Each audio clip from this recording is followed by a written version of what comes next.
PWCC is a great way to sell your sports cards. If you're looking for a way to support the Cajun Cardboard YouTube channel, consider using the promo code Cajun, all caps, CAJUN, when you're selling your cards on the PWCC marketplace. Hey guys, Brian with Cajun Cardboard coming at you from the great state of Louisiana with Coach Pixley for another episode, the second episode of NBA 3-on-3, where we each take three topics. We talk somewhat briefly about those topics, and then we usually get distracted and talk forever. What's up? Man, look, I'm going to tell you right now, I need you to bring the energy. You look tired right now. What's going on? I carry the weight, and I probably do the work of 100 Spartan men on a daily basis. And you have 100 children, I think. So, yeah. I have 7 that we know of, but they call me the Sean Kemp of Baton Rouge. Problem is, they're all from the same woman, my lovely wife. So in that way, that's really the only way Sean Kemp and I are different. Athletically, physically, we're gifted. Yeah, you're right. Both gifted. Yeah. Intellectually, I like to think maybe I have a slight edge on Sean, but I don't know. Appetite-wise, he definitely exceeds you, though, my friend. It is ironic that his nickname was Rain Man, and then in the movie Tom Cruise with Dustin Hoffman, Rain Man was like an autistic genius. I don't think Sean Kemp's a genius, but just based on who was the impregnator? Who was that? I'm sorry. There was a nickname. There was a player who was given the name the impregnator.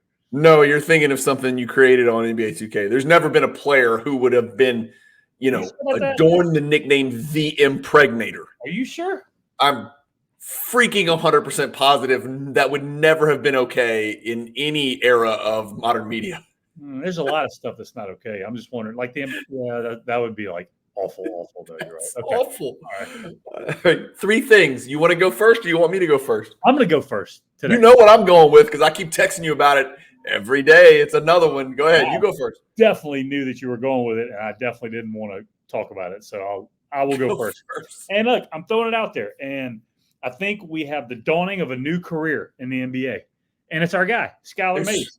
I love it. I love that you're leading with Skylar Mays. I love it. I'm so excited, man. Another big night last night. Go. Look, he can't make a 3 right now, but he's going to be all right. Think about it. In 2 games, the first game that Malcolm Brogdon got hurt, he got 36 minutes. He goes 18 points, 11 assists. Okay.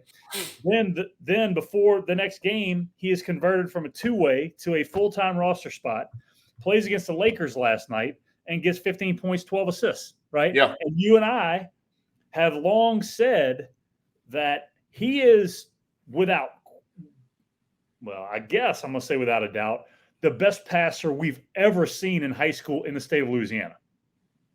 Yes? I'll put Randy in that conversation, Randy Livingston. I think Randy's next, but I think just pure passing, Skylar, because Randy did.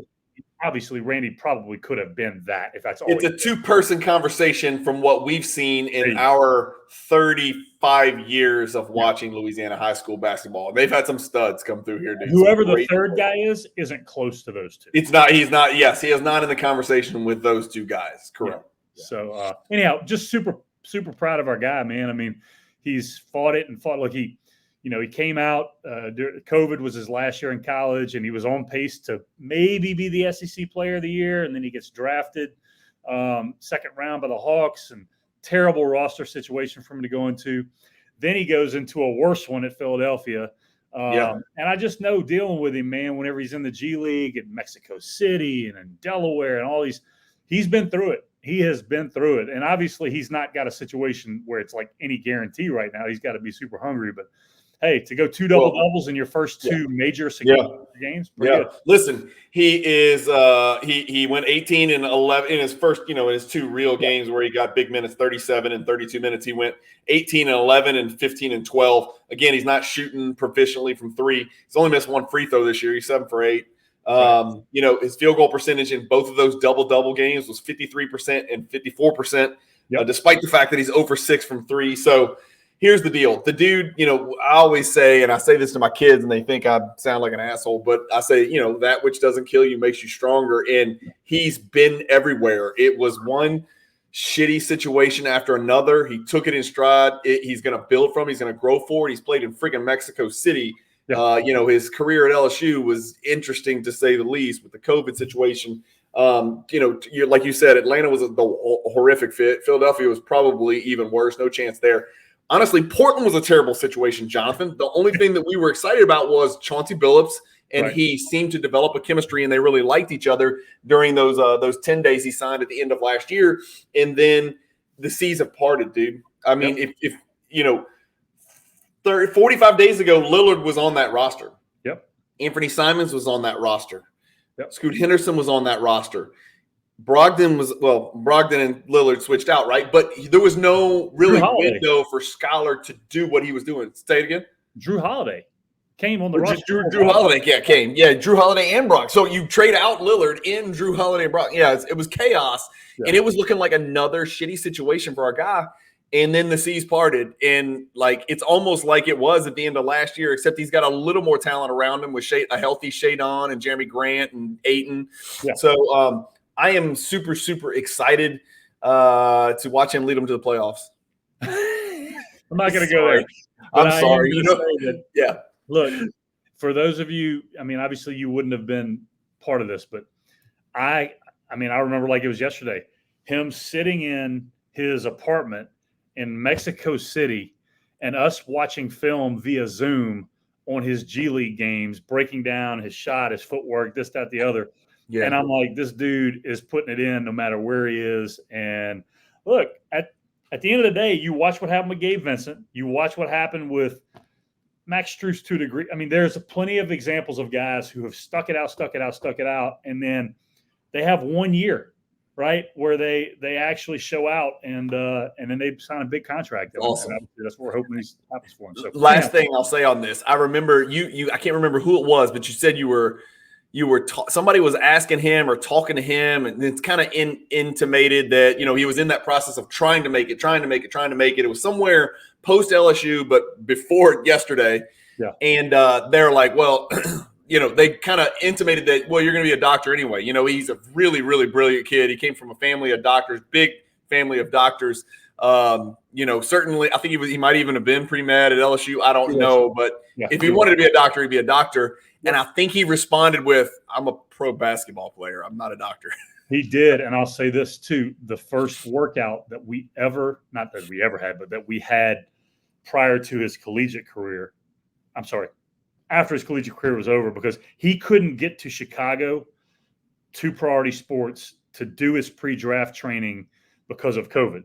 Yes. So he starts training with me. We're in the gym. We're probably not supposed to be in the gym, but we're in the gym at 5:30 in the morning, right, during COVID. First question I asked him, now keep in mind, you and I have known this kid since he was 10 years old, probably 12 years old.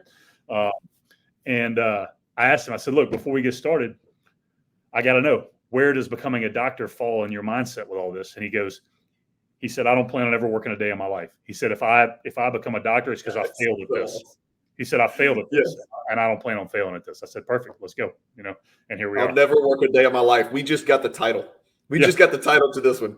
All right, that's number one on your list. I'm excited. We're both beaming. We're both proud papas. Number one on my list is real easy. I text you a little emoji every morning after they win one game after another, and it's a little rocket shooting into space, a little cartoon rocket. The Houston Rockets have won 6 games in a row. I don't know when the last time the Houston Rockets won 6 games in a row, but it's been a really freaking long time. They're in 4th place in the West. Let me pull up the standings here just so I want to make sure you knew where they were in the standings, because this is only the beginning. This is only the beginning. This isn't just. The last time it happened was when their center's last name rhymed with Balajuwon. Balajuwon and Smexler, 2 guys that rhyme with that, were playing on the team. The Rockets are in 4th, Jonathan. Here's the funny thing. There's 4 teams in the West. We are not surprised that the Nuggets are 8-2, unless you thought they'd be 10-0. We are a little bit surprised, Fair, that the Mavericks are 8-2. Yeah, I would agree, for sure. Okay. And then I was a big Timberwolves guy last year, and then it just never clicked because Towns got hurt. I really don't think this year the 7-2 record for the Timberwolves is indicative of a healthy Towns, because he's actually playing like shit, which should be really scary to the rest of the West, because one thing we know about Colonel Anthony Towns is that dude can play offense, and he can score the hell out of it. And you may think he's weird. You may think he's soft. You may think he's not a good fit, whatever. He can play offense, and he ain't playing great offense, and they're still 7-2. It's attributed to the growth of the next great player in the NBA, and that's Anthony Edwards. And then there's the Rockets right there at 4th with my, darling that, well, it's really everybody's darling, the Thunder, who we all thought were going to take that big leap this year. So, I think the Timberwolves and the Thunder were the two teams that everybody wanted to anoint as that as this year's Sacramento Kings, as the year before last Memphis Grizzlies, those teams that were going to take a huge jump in the win column. So the Rockets are right there for me at 6-3, and it's funny how they got there. They lost 3 in a row, which was par for the course, and then they won 6 in a row.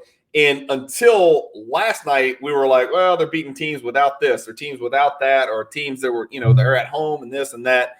And then last night, they just happened to beat the 8-2 Denver Nuggets. And it wasn't like Jokic didn't show up. Did you see his stat line? Oh, he took 26 shots, too. Did you see that? Well, 32, 12, and 11 is good. He's trying to score the ball this year, dude. Yeah. 36, 21, and 11? 36, 21, and 11. Yeah, what did I say? Yeah, 36, 21, and 11. Big time shit right there. Yeah, so, again, Nuggets are missing Jamal, so, yeah, that matters. But that's still a quality win by anybody. Oh, they beat the mess out of the Lakers. I don't think AD played in that game. 30-something, huh? Mess out of them. Yeah, it was bad. Yeah. So, all right, so talk to me. Number 2. What's your number 2? I'm going to tell you right now, and speaking of the Lakers, I think there's 3 teams in the league right now that have major issues, and they are glaring. 2 of them are in the same city. Huh? 2 of them are in the same city.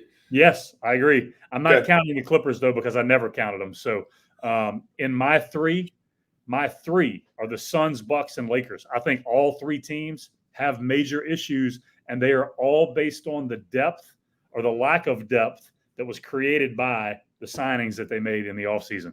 And their problems, man. I mean, the Bucks, you and I have been talking about it for the last couple of days. Yeah. Man, it's a problem. And I know Lillard and Giannis, we need to see more of it. I'm certainly not, pushing them out of the equation. But those other dudes, Chris Middleton is not even a shell of himself. Like, I know he had 19 the other night, but it's a hard 19, man. Like, there's no big 3. Let's put it that way. No. And then the Suns, I understand Booker is out, but I'm still looking at it. Bradley Beal's not remotely comfortable yet. Durant is Durant. There's no question about it. And then the Lakers, what's happened to Austin Reeves? I mean, dude, he came off the bench last night. He didn't even start. So I know there's a usage question there's no usage question in Phoenix or the Bucks. That's not the issue. But with the Lakers, it is strange, because you've got Austin Reeves is best used as a point forward. Yeah. Right. That was when we saw him at his best at the end of last season, and that's how they kind of tried to use him in the World Cup of basketball. But D'Angelo Russell is only a point guard, and LeBron James is really only a point guard. So you got 3 guys trying to play point guard, and sometimes they're on the floor at the same time. I don't know. It's an interesting deal there. They have I think they're in the long run going to be a very good defensive team, which we saw last year. The Bucks issue, I don't think it's is depth a problem? Yeah, depth's a problem, but I don't think it's the biggest problem. The biggest problem is they just can't freaking guard anybody. And that's they just crazy. cannot guard anybody. Crazy to think about how quickly that flipped. From the top to damn near the bottom. From the top to damn near the bottom. If it wasn't for the Pacers, I think the Bucks would probably be just eye test. Yeah, really struggling seriously defensively. Of course, the Pistons are terrible too. But which of those 3 teams? I don't worry at all about the Suns. I'm definitely not worried at all about the Suns. They've never played together. They still haven't played a game together, have they? Yeah, I don't think Booker, Beal. I'd put them 3rd on my worried list, right? Yeah. I wouldn't put them at the top. I'm much more worried about them. They haven't played together yet. The Bucks it's a problem, dude. I am worried, and I have green-colored glasses or rose-colored glasses, whatever you want to say, whatever joke you want to make about it. I want to see the best in the Bucks, and I am extremely worried, especially given how good the Tyrese Maxey-led Sixers and the Boston Celtics are. Those 2 teams look really good, and I don't think the Sixers truly are going to be enough with that big 2. Right. I don't trust Tobias Harris long term to be like a true third fiddle. And then all those other guys, they're all the same. I mean, Covington, Batum, Morris, whatever, all those guys, they're all the exact same guy in one way, shape, or form. I don't know if they're there for the long run. They do have experience. I'll give them that, but I don't know. We'll see. I'm worried about the Bucks. Yes. I do want to say this too, and this is chalk one up for the good side of basketball and how it's supposed to be played and how you're supposed to conduct yourself and everything. The fact that the Sixers are good and the Clippers suck is perfect. It is. Perfect. You know what's even better is that you just segued right into my number two. And you know what my number two was? Last week my deal was the Memphis Grizzlies suck and I'm happy about it. This week it's the Clippers suck and I'm happy about it. And they really suck. They really, really suck, dude. Post Harden trade 0-3. Harden's been horrific. Westbrook has outplayed Harden every game, which I love to see because whether they like to admit it or not, those guys' careers are intricately interwoven and will always be looked at in hindsight together because they've been teammates now 3 times, I believe, right? Yeah. Rockets, Thunder, Clippers, and they play the same position. And they're both first ballot Hall of Famers. And those guys are always going to be looked at together because their careers are so closely interwoven. But I am very worried about them. And I don't know why they thought it would work. I don't understand why they thought it would work. More is not always better. I mean, it's funny. In Philadelphia, less is better, right? Way better. In the Clippers, more is worse. So it's like. But you added a guy. I mean, I guess I'm just. You have to explain it to me.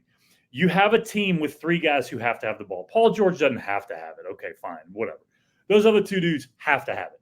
Okay, have to have the ball. And you add, out of them. Hold on. You add the ultimate have to have it guy. Above all else, he's the guy who has to have it. Yeah. Who looks in the mirror before the game starts, talks to himself, and says, "I have to have it. I have to have the ball.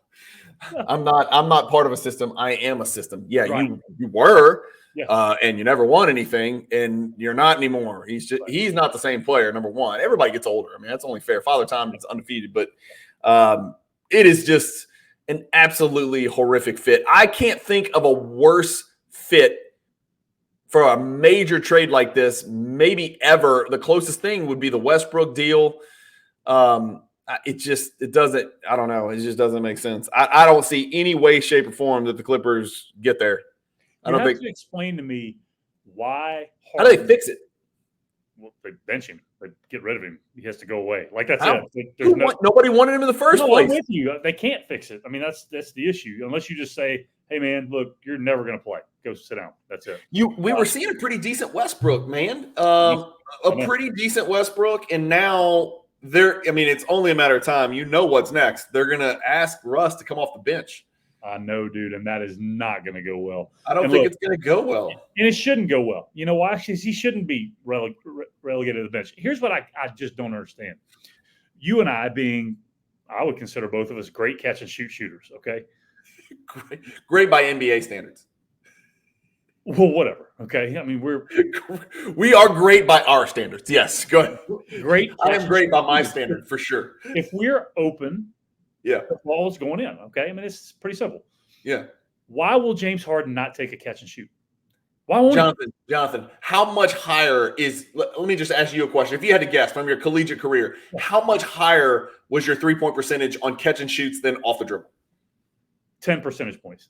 Easily. Yeah. Easily. Right. Yeah. Mine was probably 30% higher. Okay. Mine back then, though. Now, in all fairness, back then, off the dribble threes were not taken often. Not even allowed. Even by exceptional shooters. I was a good shooter. You were an exceptional shooter. Weren't even allowed, right?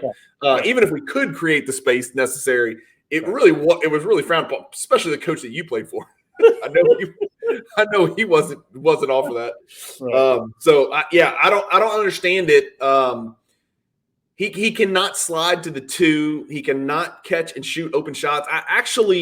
They are moving up my list of league pass teams that I want to watch because I want to watch this and try to understand what I'm seeing.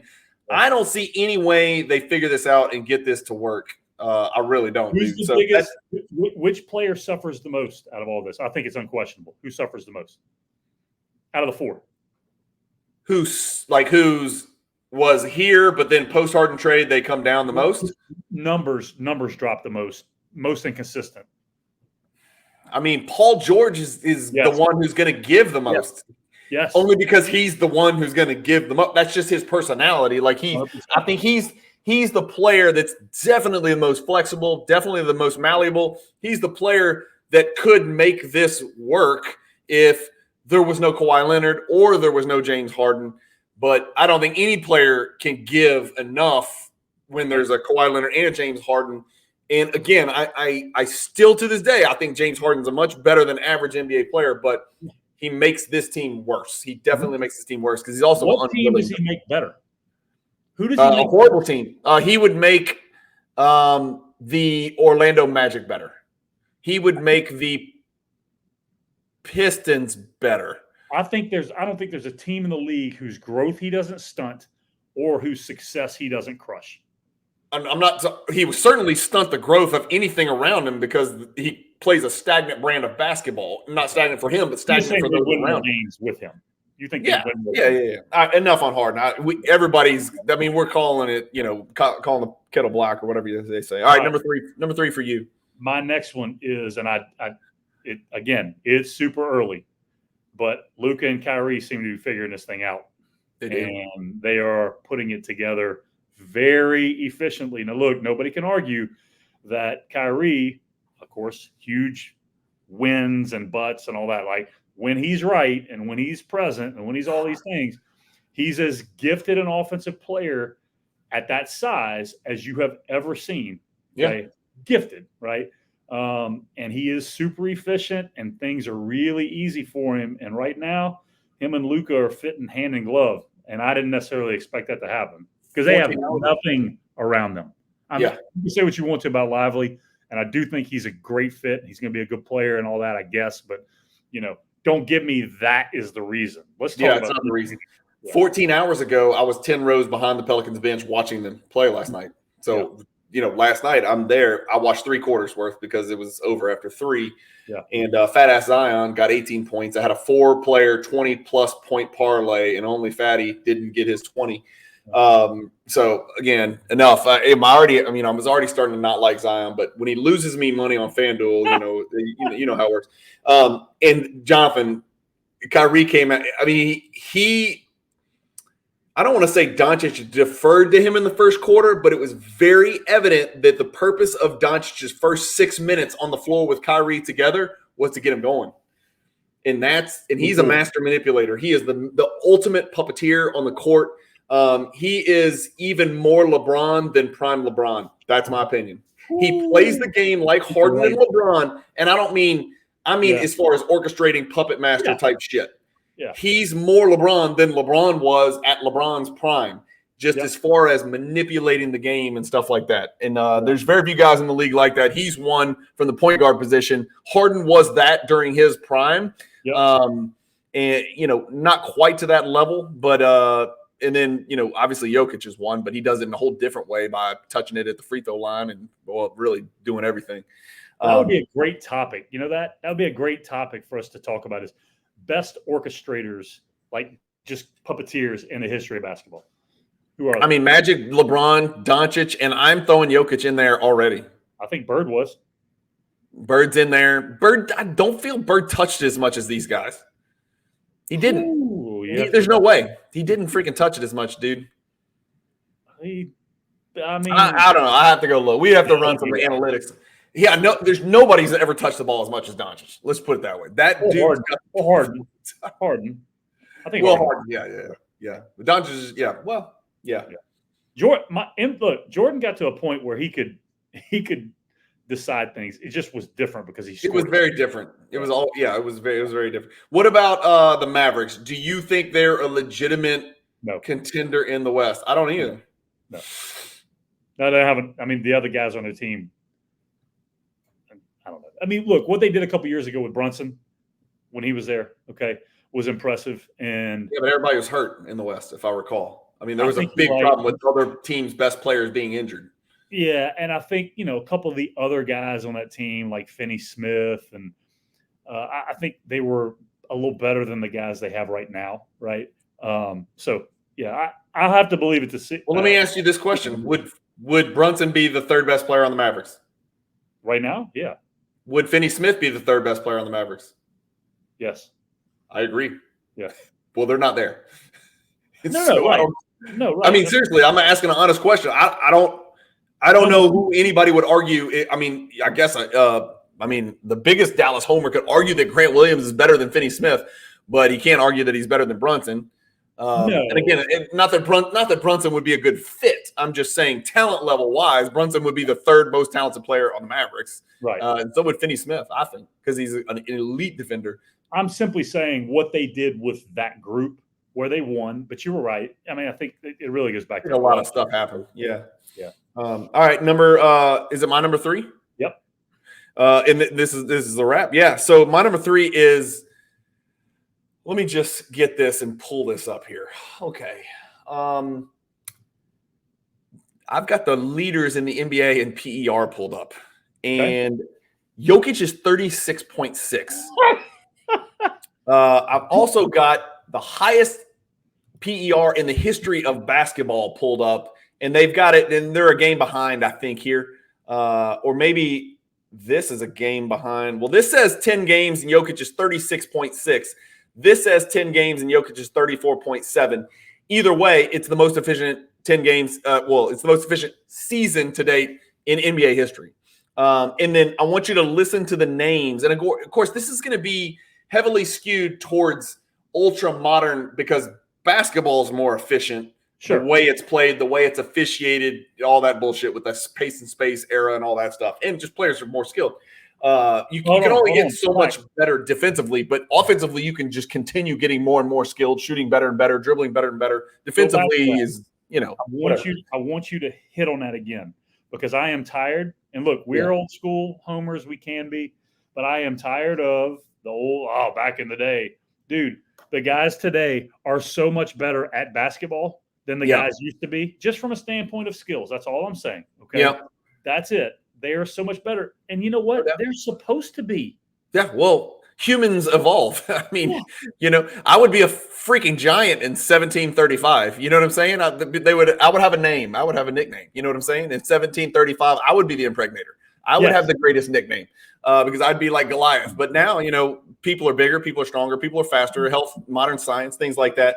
But what cuts the other way, though, Jonathan, now is the numbers are inflated as well. And the same can be said for NFL football. I mean, look at the way football is played. Like, you're not going to sit here and say Justin Herbert's a better quarterback than Dan Marino because he throws for 800 more yards every season. You know what I'm saying? It's just played differently. And basketball is played significantly differently. It's played in a much more efficient manner. You don't have to jam the ball into the paint ad nauseum over and over and try to finish at the rim like they kind of did in the 80s and 90s and that bully ball era like you do today because everybody can shoot it. You didn't have 5 guys that could shoot threes in 1992. You had one shooter. Then you had 1 or 2 scorers. Then you had a true power forward who was probably 6'10", and then you had a true center he better have damn well been 7 foot or you were going to get your ass whipped. That's right. Anyway, getting back to our point, Jokic this season is more efficient than last season and the season before. And the season before was the most efficient season that any player has ever played that has ever set foot in the NBA. Ever. So, and he didn't win MVP.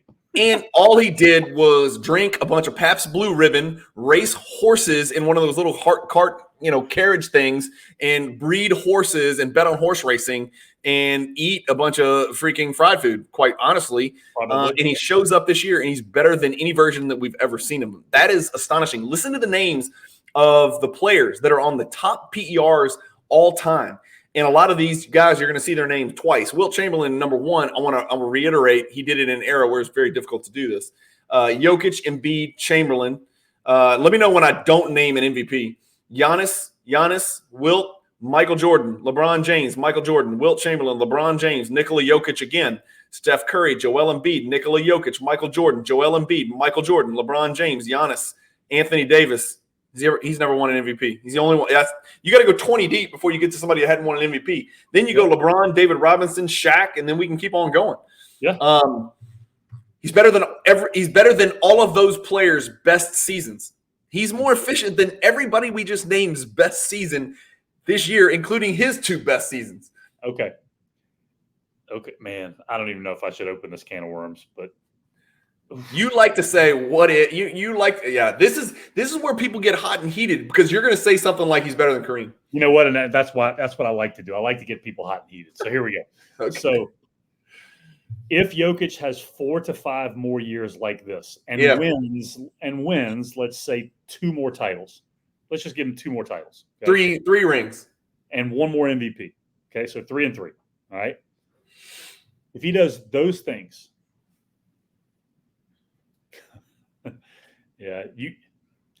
where is he in the argument as the greatest center of all time? I don't know how you can get past Kareem. Yeah, because Kareem 6 and 6. 6 and 6. Yeah. I don't know how you can be 3 and 3. I don't care how efficient you are. I don't care. And not to mention the fact that, let me just pull up this little nugget right here. Wait, where am I? Here we go. I got Skylar up here. We're going to go straight from Skylar to Kareem. That's what you get on this show. That's why it's called Past and Present, dude. This is what people don't understand. 11-time all defensive. Yeah. You can't just – we forget about and ignore one half of the game when we play, you and me. But, like, as an analyst, as an observer, as a historian of the sport of basketball, defense is half of the game.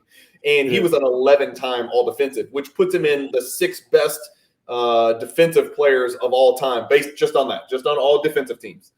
And look, and if we – with Kobe, with Duncan, with guys like that. No doubt. But look, if we segue, which I know we weren't going to talk about this, but if you count high school, college, pro, it's not that Kareem has the greatest resume of all time. It's that whoever number 2 is, it's not freaking close. It's not even a discussion. So if you just said who had the greatest basketball career start to finish of all time, it's Kareem Abdul-Jabbar, and it's not even a discussion. Not even a discussion. Crazy?